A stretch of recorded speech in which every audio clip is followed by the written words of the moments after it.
আসসালামু আলাইকুম। বাংলাদেশ এবং পশ্চিমবঙ্গের আবহাওয়া নিয়ে আজকে গুরুত্বপূর্ণ একটা আপডেট নিয়ে এসেছি। গত কয়েকদিন ধরে প্রচণ্ড গরম পড়ছে, চারপাশে হিট ওয়েভের মতো অবস্থা। অনেকেই প্রশ্ন করছেন, বৃষ্টি কবে হবে? এই গরম আর কতদিন থাকবে? চলমান মৌসুমি বায়ু অর্থাৎ মনসুন প্রবাহ আসলে এখনও পুরোপুরি সক্রিয় হয়নি। বাংলাদেশে 29শে মে মৌসুমি বায়ু প্রবেশ করলেও সেটি এখনও দুর্বল অবস্থায় রয়েছে। পশ্চিমবঙ্গেও একই পরিস্থিতি, তাই বৃষ্টি ঠিকঠাক শুরু হয়নি, আর সেই কারণেই তাপমাত্রা বেড়ে গেছে। তবে ভালো খবর হলো, আবহাওয়া অফিস জানাচ্ছে আগামী 14 জুন থেকে ধীরে ধীরে বৃষ্টির প্রবণতা বাড়বে।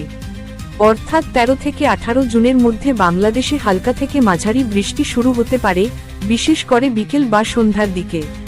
ঢাকা, চট্টগ্রাম, বরিশাল, খুলনা এইসব এলাকায় কিছু কিছু জায়গায় বজ্রসহ বৃষ্টির সম্ভাবনা আছে।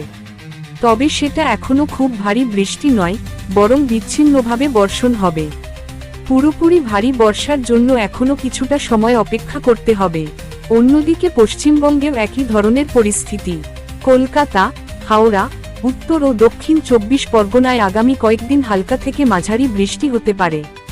16 তারিখের পর থেকে বৃষ্টির পরিমাণ কিছুটা বাড়বে বলে মনে করা হচ্ছে। আসলে এখনকার এই গরম এবং রোদঝলমলে আকাশ হচ্ছে একেবারে মৌসুমি বায়ুর আগে আগে যে টিপিক্যাল প্যাটার্ন আমরা দেখি, ঠিক সেটাই চলছে। আবহাওয়াবিদরা বলছেন, জুনের মাঝামাঝি থেকে জুলাইয়ের প্রথম দিকেই বাংলাদেশ এবং পশ্চিমবঙ্গে পূর্ণ মাত্রার মৌসুমি বৃষ্টি শুরু হবে। তখনই আসবে সেই বহুল প্রত্যাশিত মনসুন। তাই যারা বৃষ্টির জন্য অপেক্ষা করছেন, তাদেরকে আর কিছুদিন ধৈর্য ধরতে হবে। আর যারা কৃষিকাজের সাথে জড়িত, তাদের জন্য বলবো, আবহাওয়ার প্রতিদিনের আপডেট দেখে পরিকল্পনা করুন, কারণ শুরুতে বৃষ্টি এলেও সেটা নিয়মিত হবে কিনা, সেটা নির্ভর করবে প্রবাহের শক্তি ও গতি উপর। সবশেষে, যারা এখনও সাবস্ক্রাইব করেননি, দয়া করে চ্যানেলটি সাবস্ক্রাইব করে পাশে থাকুন। আবহাওয়া নিয়ে এমন আপডেট পেতে অবশ্যই বেল আইকনটাও অন করে রাখবেন। সবাই ভালো থাকবেন, আল্লাহ হাফেজ।